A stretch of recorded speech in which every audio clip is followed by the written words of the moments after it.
My name is Christian Floyd. I train out at Area 502 MMA. I'm a 25-year-old amateur mixed martial arts fighter. I'm from here, Louisville, Kentucky, and I'm looking to put on for my city. It was actually one of my youth pastors for a church that I used to go to. He always tried to get me to wrestle in high school. I never did, and then one day I hit him up and started training. But I've always been into like fitness and lifting weights and stuff like that, and been like a real disciplined person. I feel like this is the perfect place for me to be, perfect thing for me to be doing. Well, it started out as more of like a hobby, just doing jiu-jitsu and taking a couple boxing classes here and there. But then after, a couple weeks of that, I instantly, I had that fire inside of me. I felt it, and I just wanted to fight. I feel like I've always had that fire inside of me, and this is the best way for me to express it. Best way for me to even express myself, really. I like to prepare for the fight by just clearing my head, getting away from social media, making sure I'm sitting my phone down, no distractions. I like to do a lot of breath work and a lot of meditation to really just, so that way I can focus on the task at hand. It's a lot of mental battles, especially coming off of a loss. But I feel like I've really evolved my self-talk and the way that the confidence that I have in myself and the belief that I have in myself and my team and everybody around me. Really, my loss kind of opened my eyes as to what I need to be working on, what I need to be focusing on. It helped me cut out a lot of the distractions out of my life, a lot of the people in my life that weren't really serving me. And I definitely second-guessed myself a lot. But like I said, with the positive self-talk, for every negative affirmation that I've said, I reaffirm it with 2 positives or 3 positive affirmations. And reading books has really helped me a lot, just on like confidence and the mindset that a champion holds. And I truly believe that on the 13th that I will walk out of the octagon with the belt.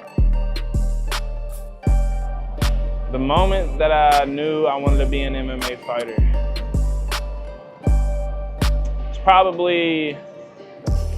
it was probably after my second fight, whenever I got a knockout. It was just a surreal feeling whenever you look out and everybody you love, all your friends and all your family are there to support you, and you just, like I said earlier, it's an expression of yourself, and you just express yourself to the highest form. By staying grounded, I just remind myself why I do this, and that I'm not doing it to make it a personal battle between the other guy. I'm not doing it out of hate or out of spite. I'm doing it because I truly love martial arts, and I truly feel like this is meant for me. But as for right before the fight, I'll do the breath work and meditate, visualize exactly how I want to execute. The balance between aggression and strategy is by executing the strategy aggressively. And that doesn't mean coming in just, throwing recklessly, but really, really just letting your brain take over, letting your body take over, not overthinking anything, not second guessing yourself, really just being present in the moment and executing the game plan. And every moment that I'm in there is, you get more and more comfortable. The part of training that I enjoy the most is,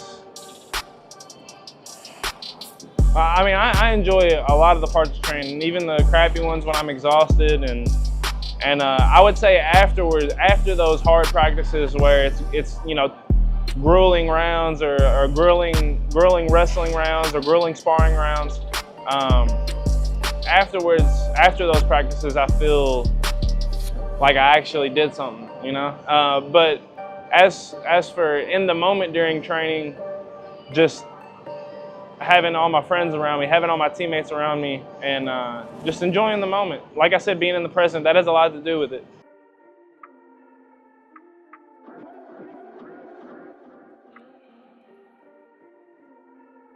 Well, sometimes motivation isn't there, and you can't always rely on your motivation. You got to rely on your discipline too.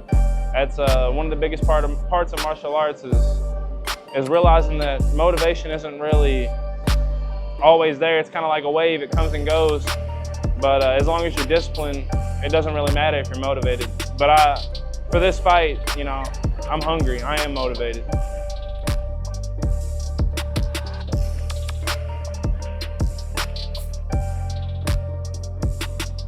Winning this title means a lot to me because I'm dedicating this fight to my father. After I win this belt, I'm gonna give it to him, and I just want to show him how much he's changed my life, because we've helped each other in our journeys in a lot of ways. And yeah, just be consistent. Consistency is the most important part of my training. Like I said, motivation comes and goes. There's a lot of people who tell me that they want to start training or they want to start fighting, and that's the first thing I tell them, is that they must be consistent with this if they want to take it to the higher level.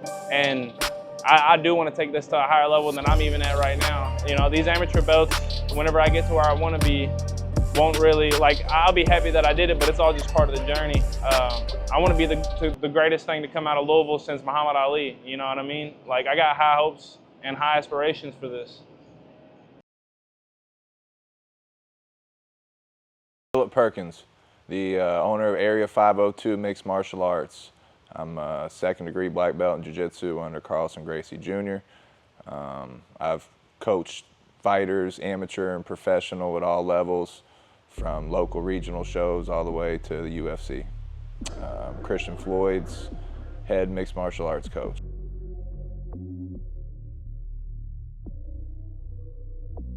When Wallace did not make weight, I guess I don't want to say I wasn't too surprised. Anything can happen at the amateurs, and honestly, he didn't look in the best shape when we saw him. So I didn't expect it, but I wasn't surprised, we'll say that. So I think that the extra weight helped, you know, played a role in it. I don't think that it's an excuse, or we're not saying that would have changed the fight, but did it play a role in it? For sure. Our job's not to make excuses. Our job's to go back and see what we can fix, what we can control to make the outcome better in the next fight. That is something we cannot control. So yeah, I think it played a small part in the fight. Do I think that was the reason for the outcome, or no, or that we could not have found an answer? No, I think we could have found an answer.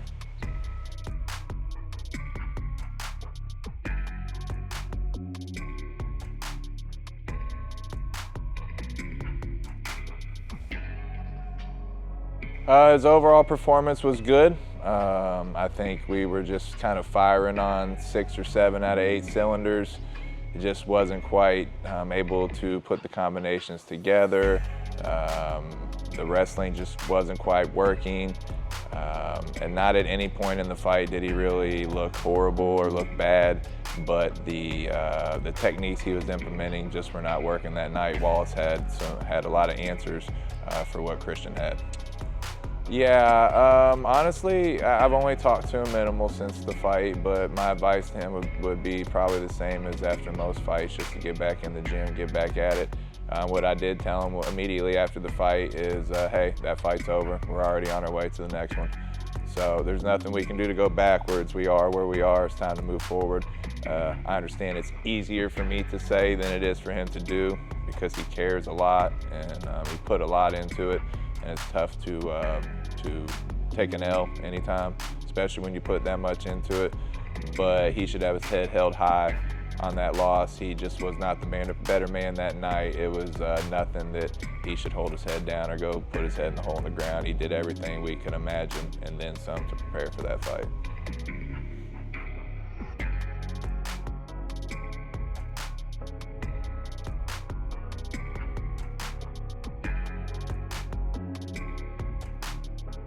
Yeah, losing, like I said, is tough, and everybody takes it different. So really all we can do is be here to support them. We reach out to them, check on them daily, get them back in the gym, get them back into work, get them back to work. And honestly, for most of them, it's good to get the next fight booked or the next tournament booked, because you're just steady looking in the rearview mirror because you have nothing to look forward to. As soon as we got that next date, that other fight's in the rear view. So, get back in here, get to work, be around the team, be around a bunch of people that care about you, that support you, that love you whether you win or lose, and it's inevitable that your attitude is going to turn back more positive and you'll get back on track. For Christian, what areas? Really, honestly, Christian's very rounded. You know, he just needs to keep putting in the time everywhere like he's doing, and keep doing what he's doing, and he's going to reach his goals. It's not an if, it's a when. He puts too much into this to not have that happen. Fighting is a rough sport. You give a lot and you don't get much. So he's right now just giving a lot, and at some point he's going to get it back. It didn't happen to be last weekend, but I know 110% his time will come. My goals beyond this title fight are to be a very successful professional, to fight at the UFC level. Like I said, I want to be the greatest thing to come out of Louisville since Muhammad Ali. And I mean that when I say that. I hope nobody takes it lightly when I say that, because I truly worked my butt off for this stuff. My goal in life really is to just inspire people. Not to fight or anything, but to chase their dreams and to show them that, you know, if they really dedicate themselves to the life that they want to live, then they can make it possible. And I'm gonna make it possible to show them.